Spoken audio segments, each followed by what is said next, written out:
This is the Villa View. We're back again for another discussion show this week where I'm joined by, of course, Mr. Dan Bardell, fresh from running the Great Midlands Fun Run, James Clark, Aston Villa writer, and then Kristian, who runs the @FootyWriter Twitter accounts. Coming on the show today, we're going to be looking at Roberto Di Matteo's backroom staff and him as well. What's next for Di Matteo? What sort of moves he needs to be making? We're also going to be looking at the likes of Jack Grealish and Jordan Marvey. What are their futures at the club? Will they be there next season for the start of the Championship season? And then finally, we're answering your questions with a quick Q&A. That's all to come, so stay tuned. Do you think that these two are a perfect combination? Do you think it's a recipe for disaster? I think that in a way, Di Matteo and Clark, any reservations that I had about Di Matteo have been kind of balanced out with the appointment of Clark, because Clark's got a more hands-on reputation than Di Matteo. I mean, I've heard stories about Di Matteo not even being on the training ground some days. And Clark, although he's been a manager, he is a coach first. I mean, there was a time when he was very, very highly rated as an assistant manager. I mean, there was a time when he was the highest paid assistant manager in the Premier League. So he's definitely got something about him. I mean, you don't work at Chelsea or Liverpool unless you're a very good coach and / assistant manager. So I'm looking forward to him. In a way, I was more excited by Clark's appointment than Di Matteo's, because one, I didn't expect it, and two, I've always rated him. So yeah, it can only be a good thing, I think, from Villa's point of view. Yeah, I was thinking that exactly that, the fact that nobody really expected Steve Clark, so it's just a bonus, really, isn't it, James? Yeah, without a doubt. I think with Steve Clark is, like Dan said, he's got the hands-on ability, and also a key point to think about is he's got the man management as well. He's supposed to have a really good kind of rapport with a lot of the players he's worked with in the past, and that's something that is really needed in what's going to be a very, very tough season, even if we do go up. It's going to be very tough being able to move all the deadwood, bed in new players, and also get a new ethos that the new owner will obviously want to implement. So we do need someone who's going to have his feet firmly on the ground and be able to pull everyone in the right direction. Kristian, I'm going to bring you in as a Chelsea fan here. You've experienced both the highs and lows of Di Matteo and Steve Clark. How do you see this situation as an outsider? Yeah, so definitely I see it as a 1-2. Well, it's seen as a 1-2, but I think it's going to be more of a 1-1. I think you're almost going to have two managers. I think you will have a face who will be Di Matteo, and then somebody that gets a bit more involved in Steve Clark. I think the thing with Di Matteo, and possibly one of the reasons why he won the Champions League with Chelsea, was after the tyrannous reign of Andre Villas-Boas, he sort of came in and put his hand around the players, and I think that's what he does. I think he guides them sort of like a spiritual guru. But then you've got Steve Clark, who's a bit more not aggressive, because a lot of people like him, but he'll get the coaching done. He'll get players back to playing how they should be, and I think the balance works really well. And what do you make of rumours of Massimo Marchesi, Italian Inter Milan and Italian guy that's labelled the fitness guru, and then Kevin Bond as well? With Kevin Bond specifically, I don't think you should appoint him. I think there's a danger of having too many people with too much say. I think he's obviously an ex-manager with Bournemouth, and now he's over in Hong Kong. So what you have there is the potential for, the too many cooks for the broth. And I think with Massimo, I think you need to get him in. Obviously, fitness is an issue. Gabriel Bonglahor looks like he's been putting on the pounds over the last season, and I think that getting someone who is essentially a world-class fitness coach into a team like Aston Villa, who are in the Championship, would be a huge coup. I agree, and we definitely need the fitness over the long haul of the season, because it will be a tough slog, won't it, James? Yeah, it's always going to be a tough slog in the Championship, to be honest, and fitness has been something that I feel like from watching Villa regularly, I feel like it's something we need to have we need to tick that box essentially. We've had no fun with fitness this season. We've had players looking so lethargic on the pitch, and also we've got the players like Gabriel Bonglahor that don't even want to work. So it's imperative, really, especially if we don't have much Championship experience, depending on how the transfer market does go over the summer. Dan, echo any of these views, or do you think that Kevin Bond will be a good appointment?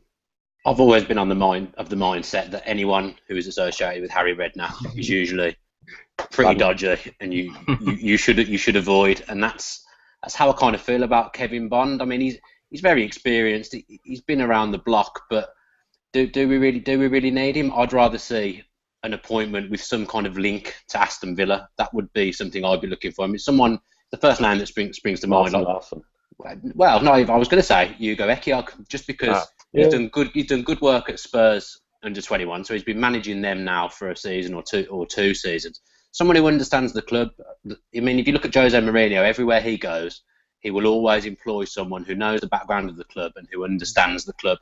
And sometimes, I mean, Sherwood kind of did it to an extent by appointing McDonald, but I think it's time for something fresh in the first team, a young, hungry coach who understands what it means to play for Villa, who the fans can relate to. I think that's very important, and that's what I'd be looking to do if I was Di Matteo. So, Kristian, what do you think the next move should be for Di Matteo now he's manager? Is it clearing out the deadwood, or is it looking to bring in new players or fulfil confidence inside these players we've already got? No, it's get rid of the deadwood, definitely. I mean, Aston Villa a few seasons ago were on this mission to build a young team. And I was actually saying to a friend of mine that it could almost be beneficial for Aston Villa to go down and get some experience in the Championship with this young squad, get some real experience, come back up and then establish themselves in the Premier League. Now, for some reason, for whatever reason, that was abandoned and you started signing players like Lescott and to a lesser extent Micah Richards, who is older and does have experience. Don't really understand why you sort of had this Premier League experience and young players and it didn't mash together, which maybe a lot of people didn't expect it to. Maybe that was down to poor man management, or maybe the senior players weren't actually as caring of the younger players as they could have been. I think now you have to do that now. It's kind of being forced on Aston Villa. So I think it's time to get rid of the Lescotts and not Richards, but older players and try and bring through a young core again. James, do you think it is clearing deadwood, mass amounts of deadwood, or would you try and build some confidence into some of the players, like Gabriel Bonhor, who could do something in the Championship, maybe? It's a fine line. It's a fine line, to be honest. I mean, like, obviously there's a lot of players that need to leave the club, not just for the reason of quality and different bits and pieces around that, but also for the fact of just to repair the scars that are completely unhealable after last season. Lescott can't pull on an Aston Villa shirt again after that season. Woeful performances and an absolute sour distaste for Villa fans in the community on social media. The same with Bacuna, to be honest. Those are the kind of players that we need to make an example of. Be like, right, look, you're not part of our club anymore. You don't respect our club or our fans. See you later. So that's a key part for me, and we've got to kind of collate a list of that. But also, what is even more imperative, presuming that Jordan Ayew does leave, and there's rumours of Shed leaving as well. What is imperative is we get a real quality striker in to make sure we can get those goals and make sure we can fight at the top of the Championship. I'd be looking at someone like Cauley Woodrow. If we've got 50 million to spend, then let's try for 10 million for Cauley Woodrow, and let's try and build an interesting team that plays really, really nice attacking football. Yeah. So, Dan, it's quite clear that everyone thinks deadwood is the main priority. So who's those three players for you that should be going first at the club? To me, it's got to be Julian Lescott, Gabriel Longhor, and Brad Guzan. I think as much as clearing out the deadwood is important, we've also got to clear out the troublemakers. And most of that deadwood probably are the troublemakers as well, because the dressing room needs a refresh. There's no lieutenants in there. There's nobody who will take charge in a good way. There's only bad influences. So as well as getting rid of the deadwood, we need to get rid of the people who are causing trouble season upon season. If I had to pick three, Bacuna's got to go. He's lost it completely. I mean, you saw some of the stuff he was doing at the end of last season. He was a disgrace. Lescott was a disaster on and off the pitch. He's got to go. And probably Guzan, just by the virtue that we definitely need a new keeper, so there's no point in him sticking around at all. So yeah, them three would be my ones. Well, Guzan's come out this week and said he's actually felt uncomfortable being out in the British public. I don't know what that says about his future, but we never know. On the future of players, Jack Grealish and Jordan Marvey this week have been in the papers, rumoured with links away from Aston Villa. Jack Grealish more specifically with Spurs, Stoke and Everton, and Jordan Marvey with AC Milan, Lyon and Liverpool for €12 million. James, that surely isn't enough. If it is the sort of ballpark figure we're looking at, if Jordan Marvey was to go, surely that's not enough for him. Well, on the subject of Jordan and Marvey, I've seen reports in different areas suggesting that with add-ons, with international appearances, with add-ons and different bits like that, the actual Marvey deal could raise to 20 million. So if we're selling him after 1 year for 11 million, 12 million, like, we may as well just pack up and give up now. Like, it's starting to reek a bit at Aston Villa of just like giving up on players and keeping hold of, like Benteke and Delph last year, which ultimately contributed to our relegation in some kind of a way. It's the complete wrong message to sell two of our best players, arguably, under a new chairmanship. Surely Tony Z doesn't want to come in the first week. All he's going to do is going to go and sell someone like Jordan or Marvey. Maybe he might need to in terms of funds, but surely he doesn't as well. I think with Marvey, he's one of the ones that potentially out of the good players that are left, you've got a chance of keeping just by virtue that he's been injured, and maybe people don't want to take a chance of throwing a load of money at him when he's been out injured so long. They might want to give him till the January transfer window to see whether he can play a run of games. I think James made a valid point when he was talking about Delph. Another worry we could have, I mean, Marvey was signed when Tom Fox was still chief executive, so for all we know, there could be some kind of dodgy release fee in his contract. I mean, is someone going to come in and offer 10 million and we go, oh, all right, then there's a release fee in the contract, off you trot? I mean, that's a worry for a start. Yeah. I mean, Grealish is another one who is keepable. As much as I think his agent will probably be in his ear, wanting him to move. That's what agents do. I don't know. I'm just not sure. You never know with anything in football, and I just think him having that agent that's the same as Gareth Bale is at some point going to cause Villa trouble. I hope it's not this summer, and I hope it never happens. But I just think at some point that's going to raise questions that Villa don't want to answer with Grealish. Jack Grealish, or if your dad's watching, get rid of your agent. Kristian, Jordan Marvey, he didn't really do much in terms of game time he had this season because of injury, but is he special enough to be able to move to AC Milan and Liverpool yet, or does he need another season with Villa? Because he owes Villa as well. Yeah, he does owe Villa to a certain extent, but player loyalty is... there's not much of it about nowadays, yeah. I do think that it would be much better for him if he was to stay at Villa. You signed him for about 9 million, and the prices that are being touted around 11, 12, possibly with add-ons to go a bit further. If you have a budget of 50 million, why sell a player for, if it is 12 million, for 12 million, it's only a 3 million profit. He's clearly going to get games in the Championship. He's a good player. I don't think he's ready for Liverpool. I think Liverpool have actually ruled out a move for him now. So it would be abroad. I could see him going to somewhere like AC Milan because they do like to give young kids a chance, and he definitely fits the sort of mantra that they have going on. But I think for him personally, staying should be number one priority.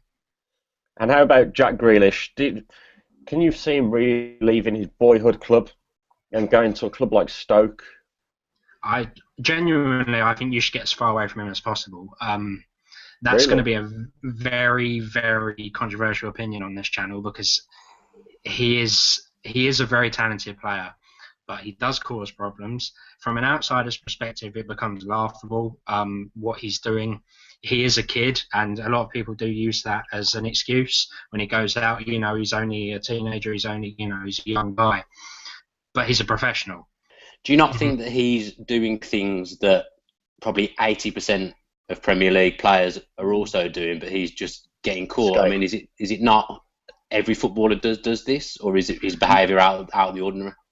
I don't think so. I think in the digital world of smartphones, and I think everyone can take a video of anyone at any second. So if players are getting away with it, I don't quite know how they're doing it unless they're doing it privately and like private parties where phones aren't allowed, etc.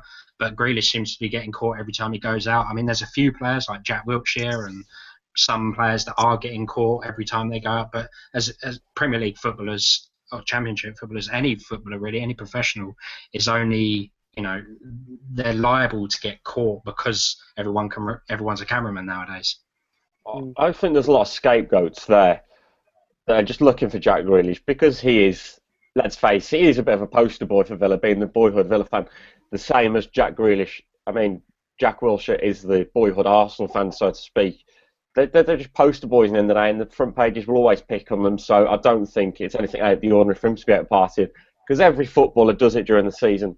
It just seems to be on this occasion, it is Jack Grealish that's been caught in the act, so to speak.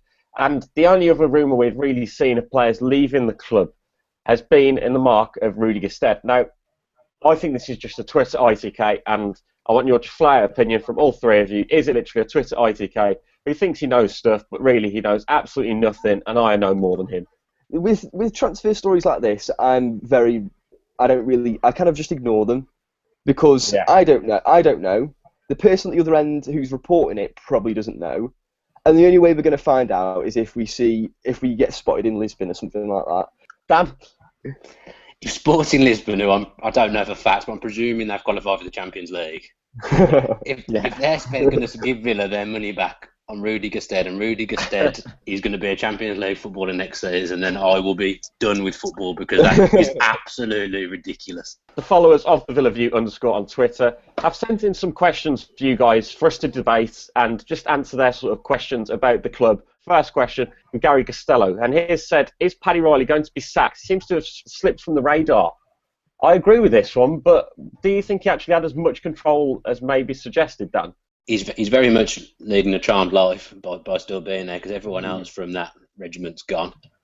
I said before that in a way I don't think his signings were the problem at Villa. I mean, I thought he signed Garner, Amavi, and Ayew, I believe, and they were his picks, and they were probably when they were all on the pitch, they were our better players. So I wouldn't like to see him keep his job because I think we need someone fresh. But I think it's some of the managerial signings were the ones that need looking at from last season, to be fair.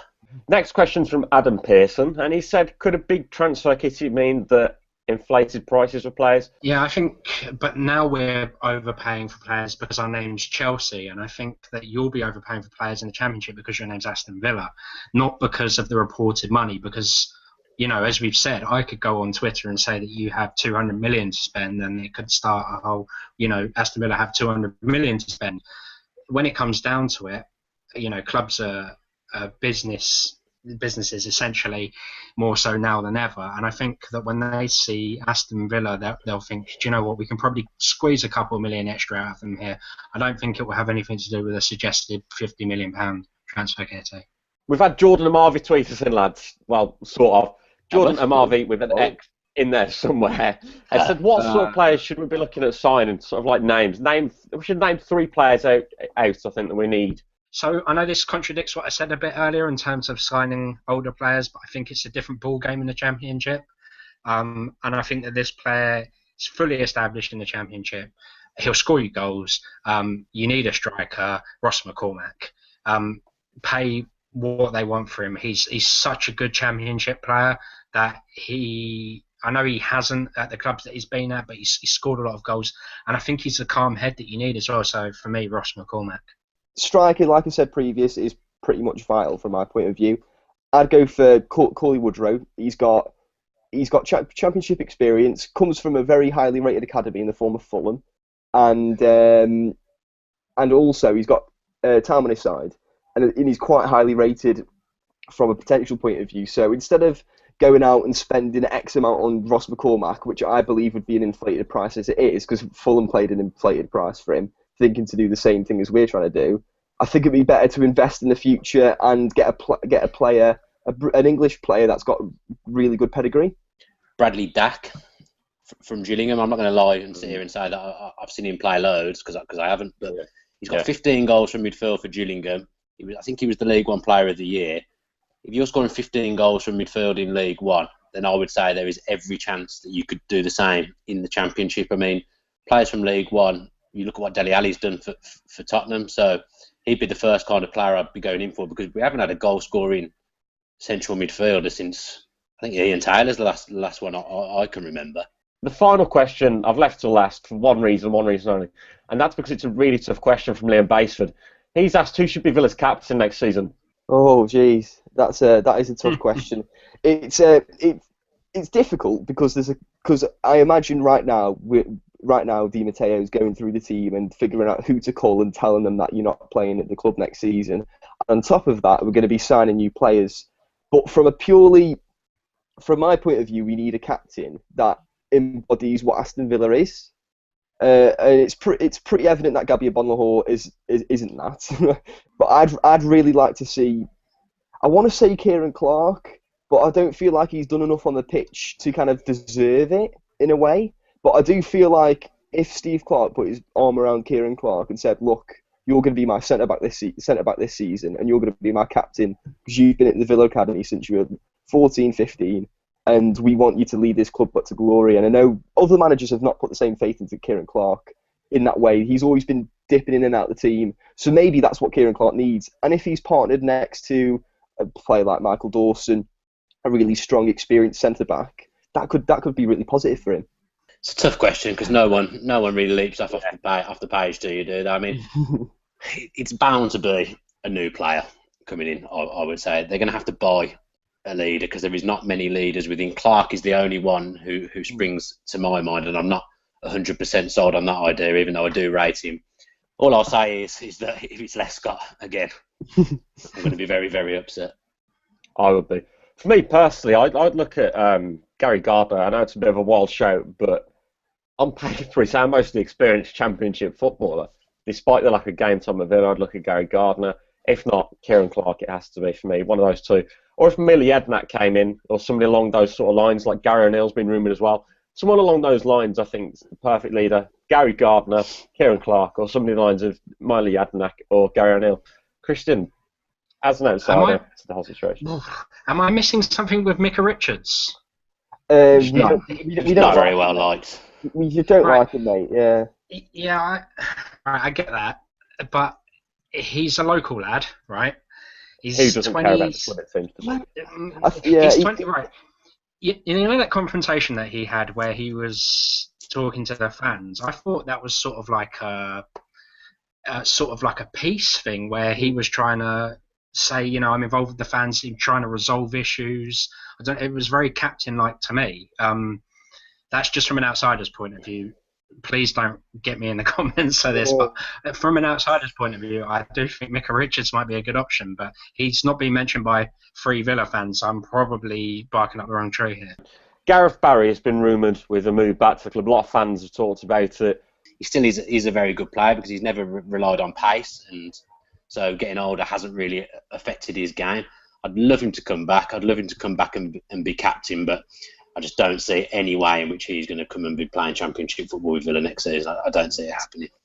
No, I can't. How about Stylian Petrov? Rumours of him coming back. He said he wants to come play for the club again. Would you have him as the captain, sort of like with this club captain, team captain thing? Would you have him as the club captain, but not always play him because we don't know how fit he's going to be? Or would you put him out there and make him the main focal point still? Well, he's saying that he's as fit as he was when he retired. So if we can get him back, it's something that would certainly galvanise the fans. I mean, there's no way he'd be playing every single week, but as a steady, calm head in the midfield when you 1-0 up with 10 minutes left to bring on, he would be outrageously good, and it would be such a good comeback story. I mean, I really respect him for what he's done and the shape he's got himself back into. If he came back to Villa, that would be a real football fairy tale story, and I for one am for it. With Gareth Barry, it's one of them. He'll be demanding a lot larger wage. He'll be demanding a lot larger wage. It's unrealistic to see if we could compete with Everton on that. I think realistically, what we're looking at with Gareth Barry is him coming back in maybe a coaching role and working his way up the ranks as once he retires. And from my point of view, I'm completely okay with that. I mean, I think it's probably difficult for him to having such an affinity to Villa to see us in this situation. But would you trade the last few years of your career of Premier League football and Premier League money for Championship? I don't think he would, and I'd like to meet someone that would personally. Kristian, too big a move to go for Gareth Barry. Yeah, I mean, Gareth Barry played 33 times for Everton last season, which is as much as he's done any season, so he's not showing any signs of slowing down. Yeah, he is ageing, and he does have an affinity to the club, but I think it's too much of a move down. As you said, I think he would be sacrificing what could be a couple or a few more leagues at the top years at the top level. So I think that one's a bit far-fetched. I think Stilian Petrov is a hero. He's an Aston Villa hero. What he's gone through is heroic, and what he's done since then is great. From an outsider's point of view, he's 36 years old. The last shots that I saw of him, he wasn't in great shape. I don't know whether that's changed. I think it's too much of a fairy tale. That's all for now for this week for the Villa View. Thank you to all three of you for joining me tonight. Upcoming on the channel over the next few days, we've got some more exciting stuff coming your ways. So make sure you're dropping us a like on the video and commenting. Make sure you're also subscribing to us and follow us on Twitter at @TheVillaView_. And remember, you go over to our Facebook page, The Villa View, and also on Instagram. That's all for the Villa View today. Carlos Heel. Well, I don't rate him. I don't see the big fuss over Carlos Heel. He's no wizard with the ball. He's absolutely awful. I feel in the Championship, he'll get shoved left, right and centre. And before you know it, he'll be back in the advertising hoardings because he's been hit into them by some big bloke.